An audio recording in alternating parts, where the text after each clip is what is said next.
Hello, my name is Tanner Hobson and I'm a graduate student at the University of Tennessee. Today I'll be presenting work in collaboration with Argonne National Lab on shared memory communication for containerized workflows. First I'd like to cover some of the background. Scientific workflows fall into two primary categories. These are distributed workflows that run on usually different machines at potentially different times and often communicate using files. In situ workflows, on the other hand, usually run on the same types of machines, such as a cluster, at the same time using communication libraries like MPI. For each of these workflow systems,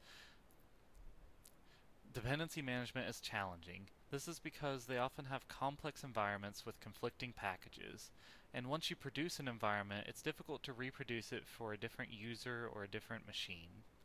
So we've set out with the goal of making dependency management easier while still maintaining performance. For this, containers offer a viable solution for the dependency management. This is because each task can be compiled into a different container, and each task can have their own dependencies that may conflict with others without running into problems. The use of containers differs between the two workflow types, though. For distributed workflows, you often only need to compile a task once, which can be reused in different workflows directly. As well, file communication is fast with containers. In situ workflows, on the other hand, have to be compiled separately for each workflow, and there's a communication overhead due to using containers. As a result, in-situ workflows often require special consideration because inefficient communication has a larger impact on them than it does on distributed. So if improving the communication performance of containerized in-situ workflows is the goal, then shared memory is the key. Shared memory improves performance of workflow tasks because you only need to allocate data structures once. In contrast with MPI, where there's usually at least two copies in existence, one in the producer and one in the consumer. So, by abstracting the usage of shared memory, it can be easily integrated into workflow systems and used identically whether within or not a container, and can still offer scalable performance between tasks. Next, I'd like to cover an overview of DHMEM's design. DHMEM is a library to solve the aforementioned problem. It's based on three design principles: a unified model for shared memory data that functions identically to local memory. This is made better by using position-independent data structures that can be drop-in replacements for STL data structures. As well, DHMEM offers an easy integration with existing workflow systems. This is in part due to the design of DHMEM, which is split in two. The core DHMEM library works with shared memory and allocating it. As well, several support libraries exist for bridging workflow systems with that core library. Currently, DHMEM supports both the decaf and Henson workflow systems, as well as a standalone mode. On the right, we can see how the developer's task code interfaces directly with the support library, which itself interfaces with the core and decaf libraries. If we extend that picture to an entire workflow system, here showing three different tasks running across two different machines and two different operating systems. As we can see that the tasks that run on the same machine can communicate via shared memory efficiently, whereas they can fall back to communicating via MPI over the network with the third task. The primary usage of DHMEM revolves around allocating data structures and sharing data pointers across those tasks. For this, there are two modes of allocation. Simple allocations are for primitive variables like integers or floats, whereas container allocations are for more complex data structures that need to allocate and manage their own memory. The main change that you need to make to task code is to make it use C++ references instead of bare variables. And between tasks, an offset independent pointer called a handle uniquely identifies a variable that can be loaded and saved between tasks. For the decaf support library, DHMEM extends the existing field API by adding a shared field, where only the handle to the data is serialized and not the data itself.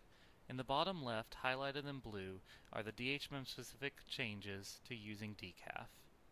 For the Henson support library, DHMEM extends the existing Save and Load API to also support handles, shown in the bottom right. As a result, this enables Henson tasks to run in separate containers and not just the same process. To better understand DHMEM's performance, we conducted 5 different performance studies. First, a baseline comparison between DHMEM and MPI.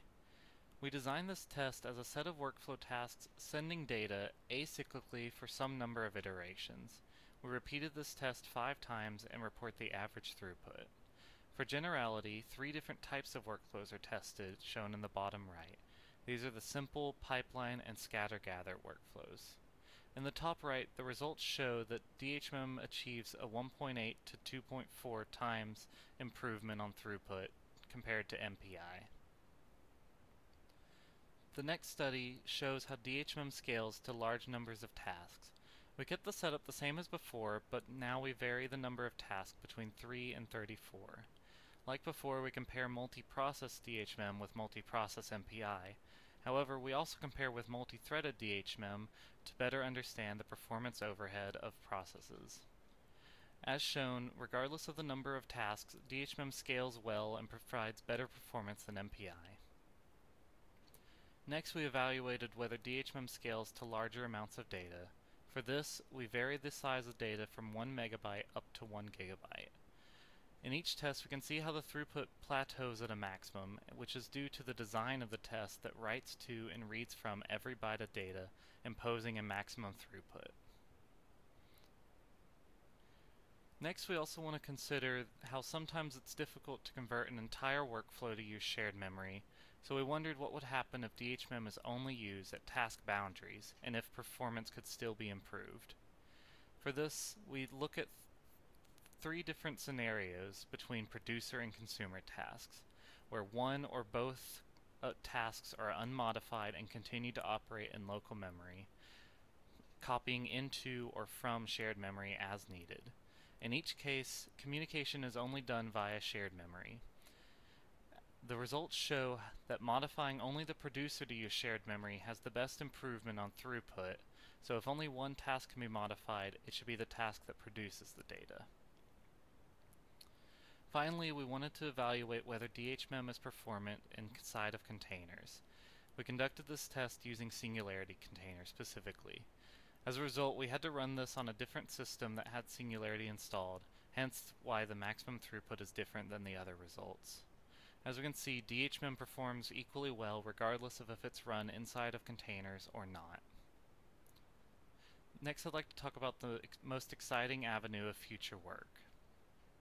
Currently, to integrate 2 workflow systems together requires you to either one of them to completely embed or encapsulate the other, or both to be aware of each other. In the future, this integration could be as simple as using DHMEM and either copying data directly between tasks or using an intermediate task to convert between the different workflow systems. This opens the opportunity for easily using or reusing existing workflows together. As a summary, I've talked about how workflow tasks are increasingly using containers to manage dependencies, which is at odds with in-situ workflows due to communication overheads of containers. As well, I've talked about how communication can be more performant using shared memory, which is at odds with using containers due to their isolation. DHMEM is an open source library that makes it easy to use shared memory and containers together for workflows.